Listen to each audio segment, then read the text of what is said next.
Hi everybody, and welcome to an episode of Together in Style, a show about celebrating life and style. And again, we're going to be bringing up the wedding topic, talking about all the logistics that go into it, because there's so much. Yeah, there's so many details and so many ideas. I mean, we have an app that you can certainly look through and get tons of these ideas as well if you want to on the go. But, throughout these conversations, it's so necessary to talk about these little details. They make such a big deal. And your transportation is the way you arrive to your ceremony. The transportation is indeed something that's more than just getting you from point A to point B on your wedding day, but it's also a statement of style and who you are, and a fashionable statement at that. Yeah, I mean, it definitely makes an impression. And you should really think about where you're getting married, because a lot of different locations will lend themselves better to certain, modes of transportation. That's true, Jennifer. For me, there's nothing like the classics, whether it be a classic car or a horse-drawn carriage or something like that. But of course, there's nothing like a fancy sports car either. Yes, and that's the thing, you should also think about, and there's no reason that you can't have two different forms of transportation.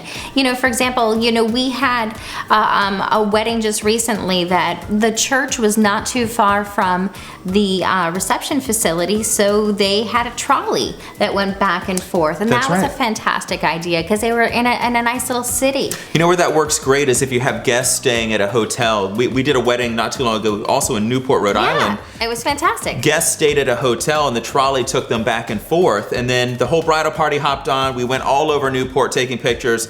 Such a beautiful wedding day and such a great way to get around. Yeah, and it was all a part of the experience, and being in that location, it was just perfect.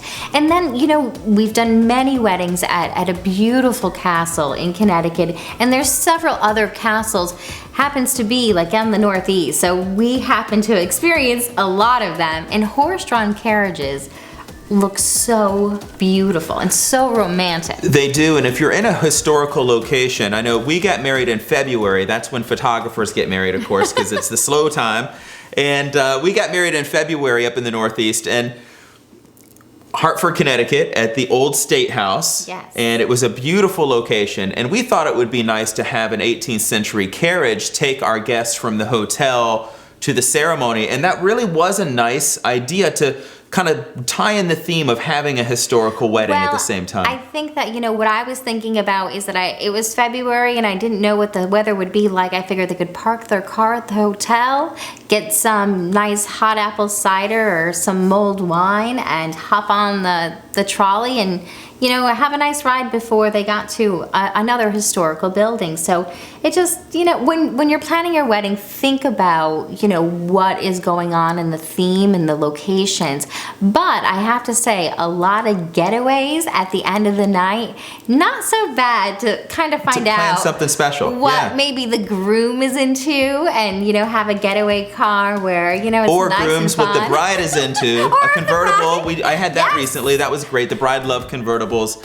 He surprised her with a BMW convertible to close the wedding. It was just magnificent. Fantastic. So those are fantastic ideas for, your transportation. Now, transportation is more than a statement of style. It's more than getting from point A to point B, and it's more than fashion. It's logistics. Yes. And one of the Timing is most important everything. logistics, we mentioned guests. It's always great to have something that gets your guest from point A to point B and relieve their stress for the wedding day, finding parking and all of those things. So when that's possible, that's great. Yes, and a lot of, people will have guests being transported with, buses, and that way they don't have to worry about it. They don't have to worry about drinking and driving. It really, gives... Big plus. Yeah, your guests just a nice option.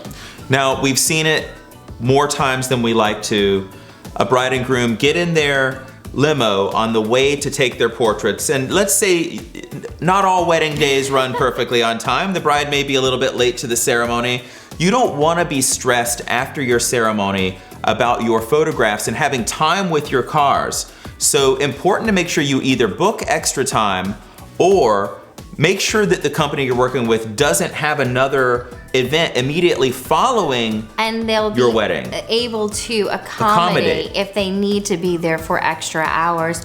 Those are things that will make, you know, everything stress-free. You know, unfortunately, we've been to events where, you know, the bride and groom had to hop in the back seat of our car because the limo was gone. I mean, we're happy to take people. It's crazy be the service, as it sounds. I mean, but yeah, the limo driver just said, "I got to be to another event. I'm out of here." And really, it was nobody's fault, but the limo company for not preparing enough time and having that cushion themselves. Yeah, but you know, it really is fantastic as a consumer to have the knowledge to just ask those questions. Yeah. So now you will be prepared and you will know what it is that you need to ask, but also think about the style and enjoy the experience of having that fun ride in your car or on that horse and carriage, and enjoy your wedding together in style.